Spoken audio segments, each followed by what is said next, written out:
a questão da ambivalência, de facto, é uma questão que eu gosto de tratar.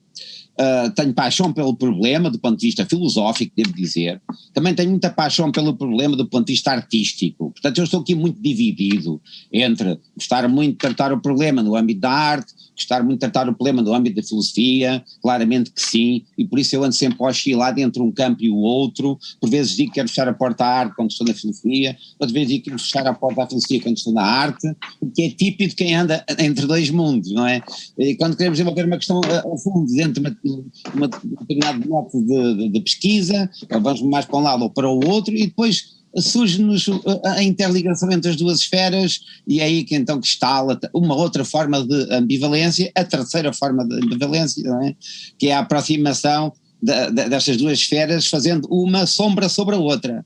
E depois há ainda outras esferas, às quais pertencem muitas pessoas que estão aqui presentes, a história da arte, a antropologia da arte, a sociologia da arte e outros saberes, nem todos são artísticos, pronto, já sabemos que há aqui pessoas que também não são do domínio artístico propriamente dito, são das humanidades e outras ciências não ligadas às humanas, embora produzidas por homens, felizmente, ainda são produzidas por homens. Queria dizer então que estou aqui, não é, rodeado de uma série de tensões derivadas destas esferas que se entrechocam, mas que produzem, eu não gosto de dizer hibridismo de caminhos, porque eu tenho muita suspeita em relação ao hibridismo desenfreado, não é? Acredito nos entrelaçamentos de saberes, na interconexão, acredito, como dizia já agora, porque não, o Platão no Sofista, acredito em algumas passagens entre o ser e o não ser e vice-versa, como é afirmado no Sofista, e esses entrelaçamentos também estão no centro dos problemas da ambivalência. O título é o título, já sabem, não é? Ambivalência, equívocos entre criação e investigação artística, e o que está aqui em causa, sobretudo, é o seguinte: é uma suspeita no sentido nobre de suspeitar, não é a suspeita do café, não é? É a suspeita no sentido, se quiserem também, o serliano, suspeitar, colocar entre parênteses a questão da criação artística como investigação. Até que ponto é que a criação artística é ou não investigação? Ou então, dito de uma maneira um pouco mais sofisticada, que é aquela que eu defendo, como é que uma se relaciona com a outra para poder ser justificado um ato criativo como ato de investigação. Pronto, é isto que eu vou aqui tentar fazer. Só não digo demonstrar, porque a expressão demonstração, não é? Tem uma natureza própria, tem um campo próprio de aplicação que eu tenho dúvidas que se aplique aqui ao domínio da investigação artística. Não é que ela não seja investigação, porque é, só que a questão da demonstração passa por outros modos de fazer investigação no campo das artes. Vocês conhecem, tal como eu, diversas designações para este fenómeno emergente da investigação em artes, que já não é tão emergente quanto isso, já tem cerca de 40 anos, não é? Mas que sofreu uma evolução rápida nos últimos 40 anos, vem das ciências humanas, já sabemos que sim, depois a história da arte e outras esferas à volta do fenómeno da arte, e a determinada altura começaram a fazer-se distinções, algumas delas muito subtis, que vêm designadamente do mundo anglo-saxónico, um tal Freiling, que começou a diferenciar o que é isso de research through the art, research in the art, research for the art. No fundo, isto traduzido na nossa linguagem, o que daria seria isto, portanto, investigação sobre artes, vamos dizer, filosofia de arte é investigação sobre artes. O objeto é a arte, não é? Mas o modo da aproximação, o tipo de reflexão é naturalmente de um filósofo, ou de quem tem gosto ou apetência pela filosofia. Sobre arte, a história da arte também vai pelo mesmo caminho. Investigação através da arte, também já sabem que isso vai resultar, nomeadamente em algumas equipas que se formam, equipas pluridisciplinares ou multidisciplinares, que têm artistas, têm arquitetos, têm filósofos, têm geógrafos, né, para que trabalham um problema comum, transversal, e cada um dá o seu contributo, e aí as artes, podem ser várias, estão a executar uma função específica, que é dar o seu contributo, não é? Artístico, o pensamento artístico e a prática artística em função de um objetivo comum, não é? E que também tem, digamos, conteúdos extra-artísticos, uma equipa multidisciplinar. Digamos que isso seria então o caminho da investigação através das artes. Depois temos uma outra categoria, já mais próxima daquilo que eu aqui vou tentar apresentar, que é a questão da investigação em artes. Faço aqui um pequeno parênteses para dizer o seguinte: estão a escutar-me bem? Escutam bem? Estão? Ainda bem. Obrigado por isso, pela confirmação. Nós aqui no Zoom precisamos de sentir de alguma maneira e a gente não sente nada, só vê ícones. E eu, olha, tal como quero falar de suspeita em relação à criação como investigação, também suspeito dos ícones, suspeito das imagens, não é, do Zoom. Eu então preciso desta empatia, não é, desenvolver estes laços empáticos. Não é? Bom, continuando, estava a dizer que ia desenvolver um pequeno parênteses muito, muito curto, num projeto que eu desenvolvi relacionado com o chiado e com a performance, convidei uns franceses de Marselha. A determinada altura, convidei esses franceses que vieram comigo para criar um novo projeto, atrás do projeto vinham outros projetos, sobre investigação em artes, justamente, na altura, foi em 2014, já lá vão 7 anos. E então, a determinada altura, eu, ao convidá-la, perguntei se ela queria participar no projeto de investigação em artes, ela perguntou-me, mas c'est de la recherche en art ou de la recherche sur l'art? E eu fui muito sensível ao que ela queria dizer e percebi de imediato, não é que eu esteja convencido, porque tenho uma intuição muito forte, percebo logo tudo, não é isso que eu quero dizer, né? Façam-me o favor de perceber que não é isso que eu estou a querer afirmar. Só que eu já estava como que pré-sensibilizado para essas diferenças, não é? Que parecem pequenas, mas não são. E essa senhora, que era professora de Belas Artes em Marselha, disparou o problema desta maneira e ela tinha toda a razão.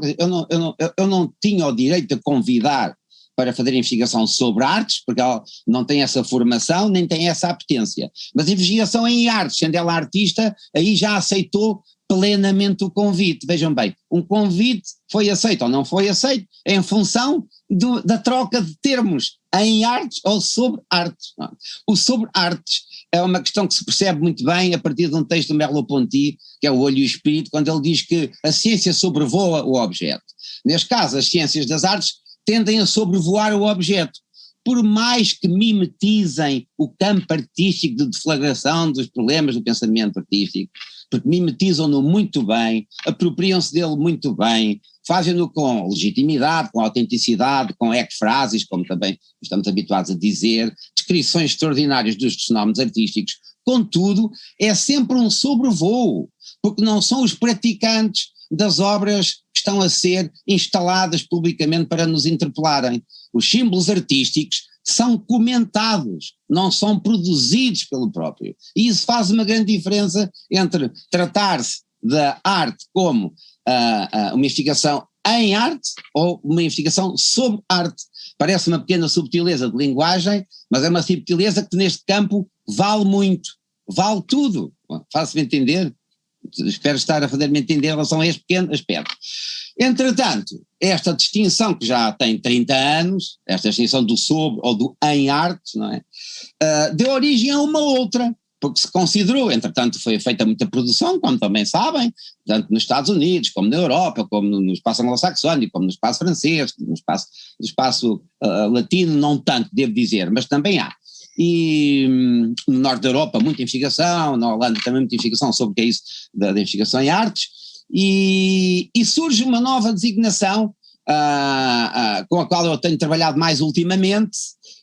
Faço aqui mais um pequeno parênteses, parece que estou a fazer muitos, mas não são. No início eu fazia como que desenvolvia a confluência de muitos especialistas sobre o problema da investigação, vinham filósofos, vinham teólogos, vinham artistas, vinham homens de ciência, para trabalhar categorias comuns a todos, o problema da analogia, o problema da representação. Eu pegava nesses temas, que considerava transversais, para convidar artistas, filósofos, teólogos, homens de ciência, etc. Então também me fui afastando um pouco dessa casa de todos, não é? Para trabalhar os problemas de investigação em artes, e fui derivando para aquilo que agora se chama investigação artística. Agora já não é propriamente investigação em artes, é uma subtileza ainda maior, porque se considerou que investigação em artes, embora esteja mais próximo da produção artística, por vezes também ainda está muito dependente da produção de texto, da produção de ensaio, por vezes ainda é muito serva, e volto a dizer serva, submetida por categorias que vêm de outras províncias do saber, que não a produção artística, e para muitos artistas que querem fazer investigação, isso é uma usurpação do seu espaço, do seu espaço vital de criação de pensamento plástico e artístico. E então, atendendo a mais esta hipersensibilidade de alguns investigadores no campo artístico, então agora trata-se também desses problemas, designando-os de investigação artística, que é uma expressão ainda mais radical. Pronto, este é como as coisas são encaminhadas nos últimos tempos, e como eu também tenho feito o percurso, não é, do problema, e espero que tenha sido mais ou menos inteligível este encadeamento que eu estive aqui a realizar. Agora, mais uma questão, e agora de princípio, perguntar-me-ão, então e onde é que o senhor se insere, onde é que quer estar? Quer estar na investigação sobre artes, como no início parecia indiciar, quer estar na investigação artística, onde é que está afinal? Bem, não vou falar a Fernando Pessoa, que quer estar em todo lado ao mesmo tempo, não tenho essa capacidade simultaneísta, também não tenho essa capacidade de atender tantos problemas em conjunto, nem essa polimatia, não é? Mas não querendo ter essa polimatia, digamos que, sendo isto um campo onde tanta gente se insere, obviamente temos de admitir a existência desta pluralidade de caminhos. Vou usar um título de um livro que eu dei à questão da investigação em artes, que tem uma inspiração heideggeriana muito óbvia, é uma floresta, muitos caminhos. Os caminhos da floresta, e eu chamei uma floresta, muitos caminhos. De facto, há muitos caminhos, há muitas metodologias para abordar este problema da investigação artística, e eu aceito umas ou outras consoante a sua coerência e os critérios inerentes à avaliação dos projetos.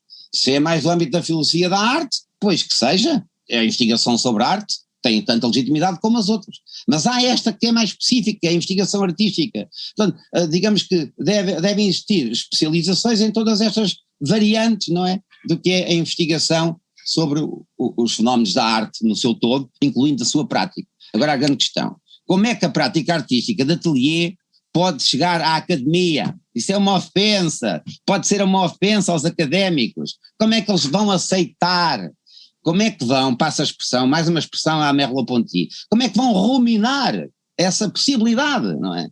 Ruminar no sentido de digerir, de poder alimentar, andar para um lado e para o outro, até nós o assimilarmos mais ou menos pacificamente. Não assimilamos. Não se assimila facilmente a questão da investigação artística no mundo académico, com todo o seu peso, tradição e filtros, uns com sentido, outros sem sentido, alguns para preservar uma determinado tipo de liberdade académica, que não se deve confundir com a liberdade artística, e isso é outro problema para outra conferência. Mas o que eu quero aqui deixar mais ou menos claro, mais ou menos no sentido em que vou esforçar para ser claro, é que a investigação artística, no limite, também pode subir a um plano de discussão no espaço académico como tese, não é? Porque pode subir ao plano académico sem ser tese. Portanto, eu tenho, por exemplo, colegas na Academia de Belas Artes, como sabem é outra instituição, a Academia é a Academia, a Faculdade de Belas Artes é a Faculdade de Belas Artes, curiosamente uma está dentro da outra porque elas já foram a mesma coisa, entretanto subdividiram-se, agora são duas células. Uma coisa é onde se pratica a arte e ensina a arte, outra coisa é a academia, e isso há em todos os países, há uma academia, como sabem, não é? Tudo isso se distinguiu e isolou, por vezes até estão de costas voltadas, como também sabem, mas isso agora também é outro problema.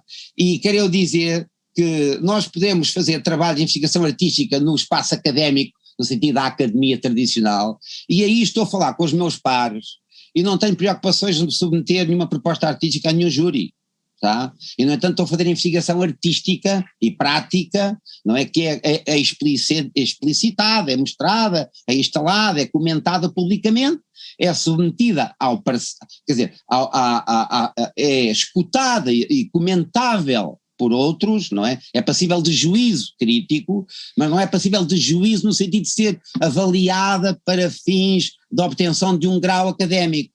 São duas formas de estar na academia distintas, como também parece ser óbvio para vós. Portanto, eu não vou falar propriamente dessa possibilidade, vou falar mesmo daquela que é a mais radical de todas. É obter-se um grau académico fazendo investigação artística. Agora, que que graus de sofisticação intelectual é que podem envolver este ato tão ousado de fazer subir à academia para a obtenção de grau, por exemplo, de doutoramento. Vamos simplificar agora e falar sobretudo desta possibilidade, porque há muitas outras, esta é só uma, não é? Para obter doutoramento é só uma forma de investigação, porque pode fazer investigação sem querer obter doutoramento nenhum, como vocês sabem.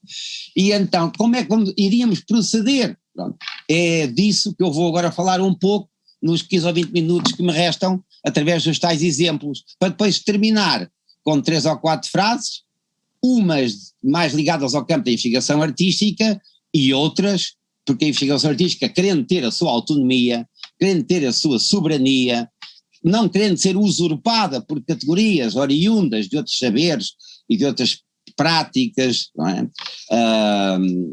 De reflexão, digamos assim, ainda assim não, quer dizer, deve ser porosa, tem de existir uma porosidade, não é por eu querer defender a autonomia da investigação artística, vou agora virar as costas, eu não estou a falar de mim, estou a falar de quem pratica investigação artística como investigação, a virar as costas, por exemplo, à filosofia da arte, não há nada que virar, é que deixar em primeiro plano as categorias principais serem extraídas da própria produção artística. Isso está ao alcance de qualquer artista, seja músico, seja performer, seja coreógrafo, seja, vamos dizer a literatura também, mas pronto, seja pintor, seja um homem da instalação artística, seja de que género artístico for, ou prática artística for, quem vive intensamente, e quando digo intensamente é com diversos graus de aproximação, com diversas fases de temporalidade investida nessa criação,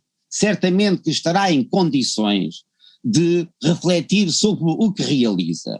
Se dessa reflexão começar a extrair noções que pelo menos diferenciam a sua prática artística de outras que estão ao lado, ou dos seus vizinhos, ou daqueles em que se inspirou, para demarcar um terreno que é singular, que é soberano, que é insubstituível, temos aqui, obviamente, a garantia, a partir da prática, a partir do terreno, da criação de categorias que se enraizam nessa própria prática. É esse esforço pelo qual eu pugno, pelo qual eu me esforço por explicitar como um caminho possível e muito fecundo para se trabalhar, faço-me entender, a extrair as noções artísticas da própria prática artística, em vez de começar um projeto de investigação, ficando logo à espera, abrindo as janelas do ateliê para entrar Kant, para entrar o Deleuze, para entrar o Derrida, e para entrar em muitos outros que nós conhecemos, para fundamentarem o essencial da investigação que estamos a realizar.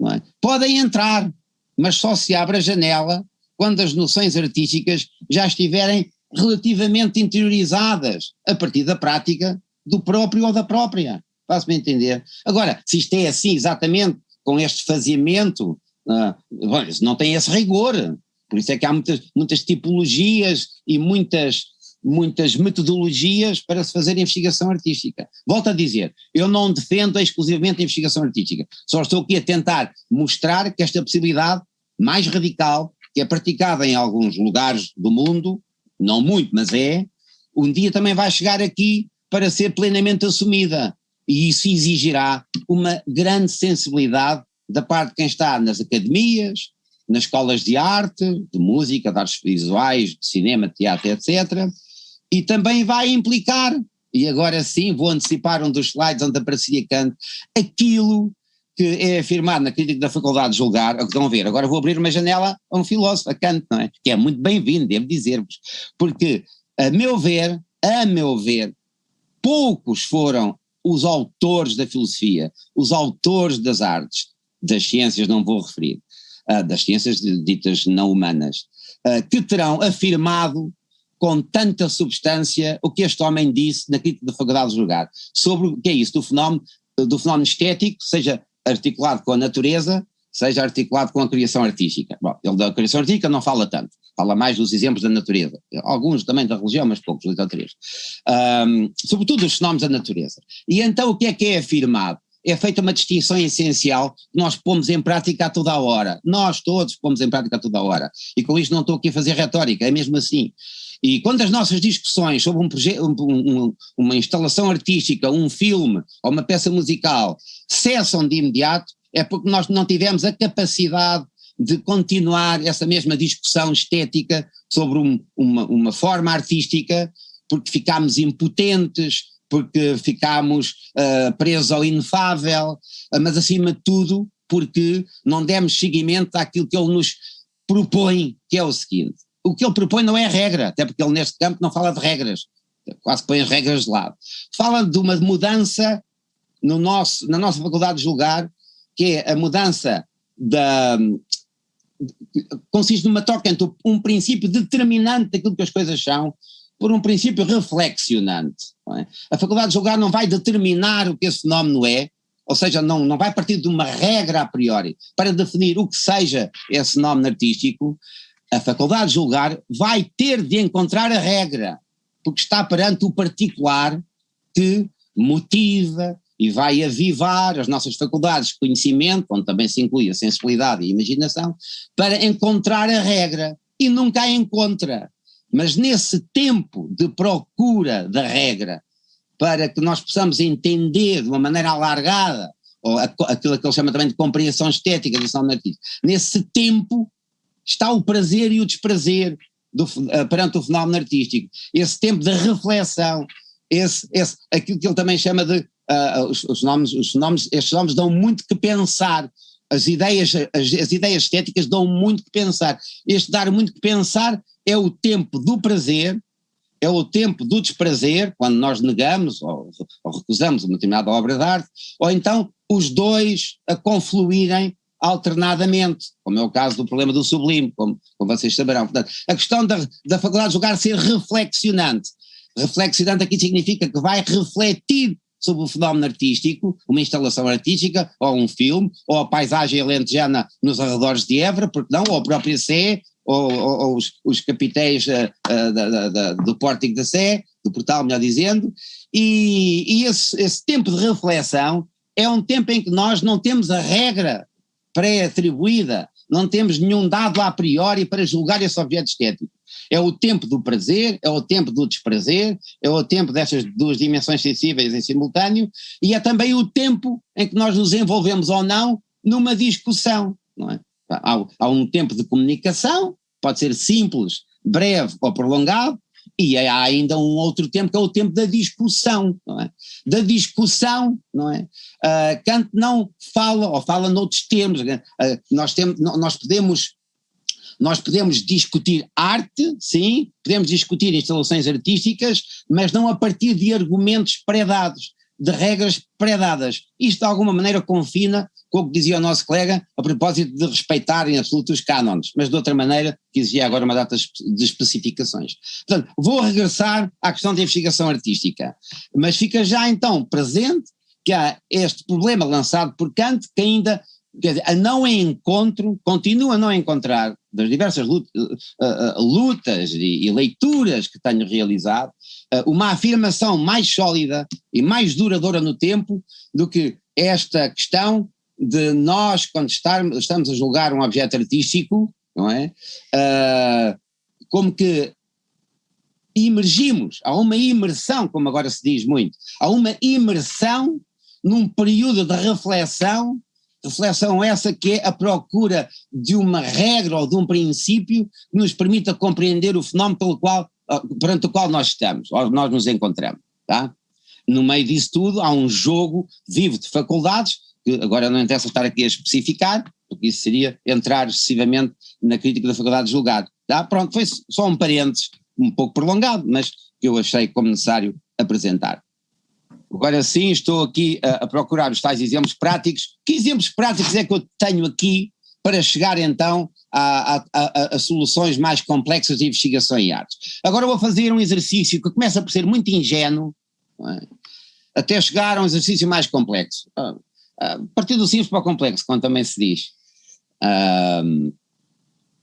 Uma prática artística que seja, em parte, uma pesquisa. E vou dar exemplos muito ingênuos. E quando eu digo que vou dar exemplos muito ingênuos, isto significa que eu posso ser ingênuo, mas nestes problemas não vou ser, está bem? Vou só mesmo partir do mais simples para depois ir desfazendo a simplicidade desses exercícios, é mais com esse objetivo. O pintor Silva Porto, que aliás também pintou a charneca alentejana, e muito bem, fez várias obras para as quais necessitou de executar estudos. Porque é que não avança logo para a obra final e necessitou de fazer estudos? Imaginem, a condução de um rebanho. Conduzindo o rebanho, que é um quadro que está no Museu Nacional dos Reis, digamos que é um rapaz que vai conduzir um rebanho de ovelhas por um caminho com luz, com sombras, um caminho muito simpático, não é? Ficamos todos embevecidos a olhar para aquela paisagem, não é? Ecologicamente estupendo, e do ponto de vista da pintura muito competente, digamos assim, e ele, para executar esta pintura, fez um estudo que curiosamente se encontra na Casa dos Patudos em Alpiarça, no Museu José Relvas. Eu conheço um por ter estado muito perto, o outro nunca, já estive perto, mas há muito tempo, portanto é como se estivesse muito longe de mim. Mas há um que eu conheço muito bem, que é o estudo, que tem uma aparência cromática muito diferente da obra final. Mas agora, voltando à questão, qual foi a necessidade da execução desse estudo? O que é que ele teve a estudar exatamente? Para nós podermos dizer que ele fez uma pequena investigação. Bom, teve a estudar o comportamento das espécies botânicas, o comportamento do pó quando se levanta da terra, o comportamento da árvore quando sofre a ação do vento, a ação eólica, o comportamento da anatomia humana, com o sem cajado às costas, o comportamento do burro, o comportamento das ovelhas, qual é a locomoção de cada uma destas espécies, porque para todos os efeitos temos aqui 3 espécies diferentes, a espécie humana, não é? As ovelhas e o burro, portanto temos aqui anatomias comparadas, como também se diz. Perguntaram-me, mas isso não é uma leitura muito sofisticada de uma pintura que aparentemente é tão simples e tão ruralista? Não, não é. Estes autores eram autores que tinham um enorme treino nas faculdades de Belas Artes a estudar a anatomia humana, mas também a estudar outras anatomias para fazer aquilo que se considera, ainda hoje se faz, anatomia comparada. Podem dizer-me assim, mas essa anatomia é uma anatomia de superfície. Sim, mas de facto ser superfície não quer dizer que seja superficial. É uma anatomia que obriga ao conhecimento da osteologia, da miologia, e vocês sabem muito bem o que é que isso é, o estudo dos músculos, o estudo musculoesquelético, digamos assim. Eu como estudante de Belas Artes, fiz isso durante 2 anos. Estudei anatomia e estudei modelos, são 2 disciplinas diferentes, mas complementares. Qualquer aluno de Belas Artes hoje ainda tem essa prática. Eu dou aulas de modelos, por exemplo, não é? Também tem conteúdos anatómicos. Só para dar um exemplo de que olhar para aquela pintura, dizendo que aquilo é pesquisa, pode ser um pouco forçado. Mas, no entanto, há ali uma pesquisa implícita, e por isso é que ele faz o estudo dos comportamentos, o estudo dos gestos, o estudo da natureza. Há aqui muita coisa muita coisa em análise. Mas agora, até que isto possa ser considerado de investigação intencionalmente produzida, não é?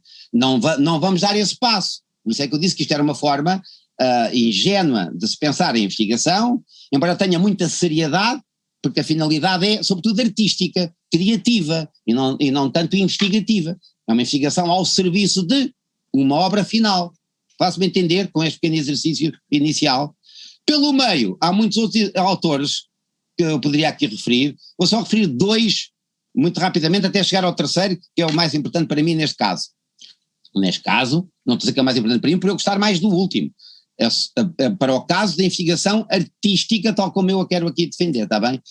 Depois temos, por exemplo, La Chasse au Lion, do Delacroix, um quadro que foi muito comentado, por exemplo, pelo Baudelaire, que chegou ao limite de dizer que as cores do quadro pensavam, e depois pediu perdão por causa do subterfúgio da linguagem. Pardonnez-moi ce subterfuge de langage, les couleurs pensent. Paraît que les couleurs pensent, diz ele, não é? Já a tirar para uma expressão que agora é muito corrente nos domínios de investigação artística, por exemplo, de Huberman, que é la peinture pense. Esta questão do la peinture pense tem um caudal muito, muito extenso e que se perde no tempo e passa por essas expressões também do Baudelaire. Mas voltando ao Delacroix, o Delacroix, quando pintou o La Chasse au Lion, não é? Também fez um conjunto muito aturado de estudos. Um deles é conhecido, tenho aqui para mostrar. Ele fez várias versões da caça aos leões. A mais conhecida, aquela que foi exposta, deixem-me só aqui para não faltar ao rigor, 1854, não é? Faz um esboço para essa obra que veio a ser exposta na Exposição Universal de Paris em 1855. Portanto, Chasse au Lion para ser exposto na Exposição Universal de Paris de 1855. O estudo que ele faz, não é? É um estudo também de anatomia comparada, e agora não estou a falar de ovelhas, nem estou a falar de burrinhos. Eu agora estou a falar mesmo de leões e de cavalos e de ataques de leões a cavalos, e como vocês saberão, o próprio Delacroix no seu jornal, uma espécie de diário onde ele faz uma série de confidências sobre a sua prática artística e não só, ele afirma que se deslocava para observar os animais, os seus comportamentos, geralmente cavalos, não é? Porque os leões não estavam ao seu alcance ali em Paris, mas cavalos estavam. Ele ia muitas vezes visitar espaços onde estavam cavalos para os estudar, porque estuda a anatomia humana já ele tinha realizado muito e continuava a estudar certamente. Mais uma vez o problema das anatomias comparadas para uma investigação em prol de uma obra que ele queria produzir para expor na Exposição Universal de Paris em 1855, tá? Pronto. Agora, havia muita coisa para dizer sobre isto, mas eu tenho que passar à frente e vou agora para um terceiro caso, o caso da Guernica, que é ainda mais sofisticado.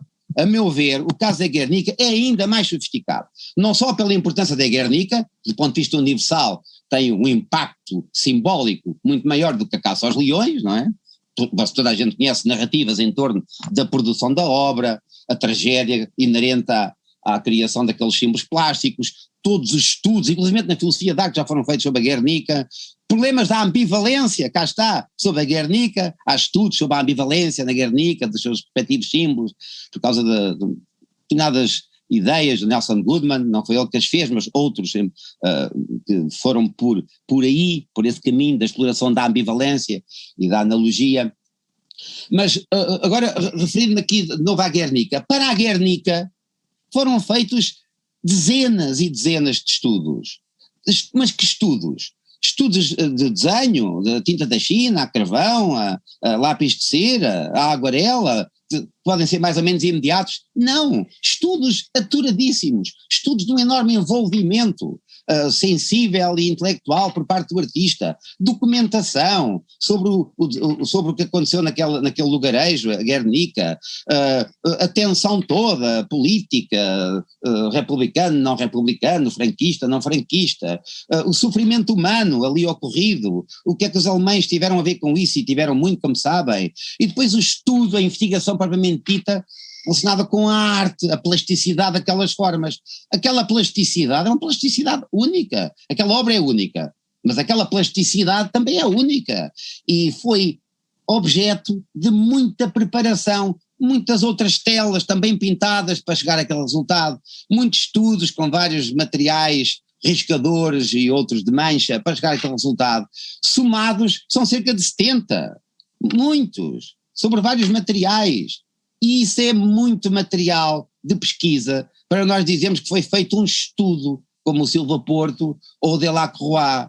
Foi um envolvimento total daquele homem em 1836, para a obra depois também ser exposta numa exposição universal em Paris em 1937, se não me falha a memória. Em 1937 a obra é exposta. Mas antes dela ser exposta, há todo este trabalho de investigação. Aqui já estou a falar de investigação. Agora perguntar-me, mas isso é investigação académica? Não, não é académica. É outra forma de investigação que não é académica, mas que está lá a investigação está. E eu tive a sorte, como se calhar alguns de vós também tiveram, de ver os estudos em torno da obra Guernica no célebre Cason do Retiro do Museu del Prado.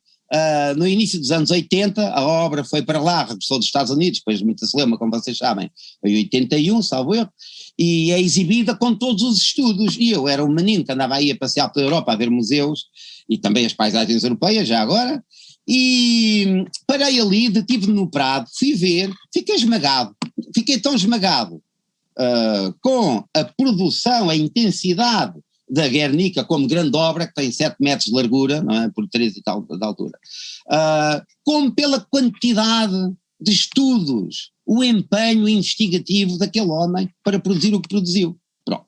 Agora vou para o último caso, e depois, como que termina aí a minha comunicação, porque os 8 minutos já devem ter passado.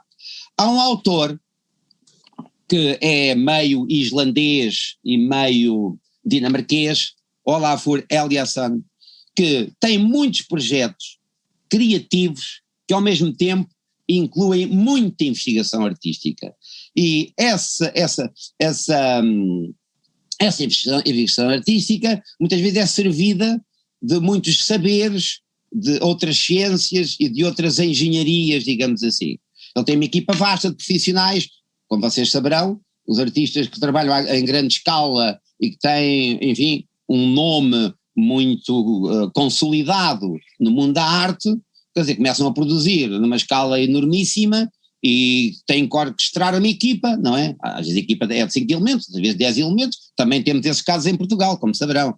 Mas este Olafur Eliasson tem um mega ateliê onde estão especialistas de diversas áreas, arquitetura, ecologia, isto, aquilo e aquilo. Bom, designers, muita gente, em prol dos projetos artísticos que eles desenvolvem. Dentro desses projetos artísticos há sempre uma grande clareira para a investigação. Essa investigação tem 2 componentes, ela é plástica, mas também é investigação extra-artística a servir a finalidade plástica. E trabalha também com filósofos, já agora, filósofos designadamente ligados àquilo que se chama hoje uma ecologia radical, não é? Há um tal Morton Timothy que tem, vou ler aqui os 2 títulos para não me enganar em nenhuma expressão, mas que tem 2 publicações com títulos muito curiosos e muito interessantes, para quem tiver interesse em lê-los. É um tal Timothy Morton, que tem um título que é Hyper Objects, Philosophy and Ecology After the End of the World, e um outro, Ecology Without Nature, Rethinking Environmental Aesthetics. É dentro deste segundo volume, Ecology Without Nature, que ele apresenta um conceito muito interessante que é ecomimesis. Mas eu não vou falar da ecomimesis, eu vou falar do Olafur Eliasson. O Olafur Eliasson, portanto, já trabalhou com este filósofo sobre estes problemas da ecologia e a sua forma radical de os colocar. Já tiveram conferências em conjunto no interior de exposições, por exemplo, em Estocolmo, deste autor Olafur Eliasson.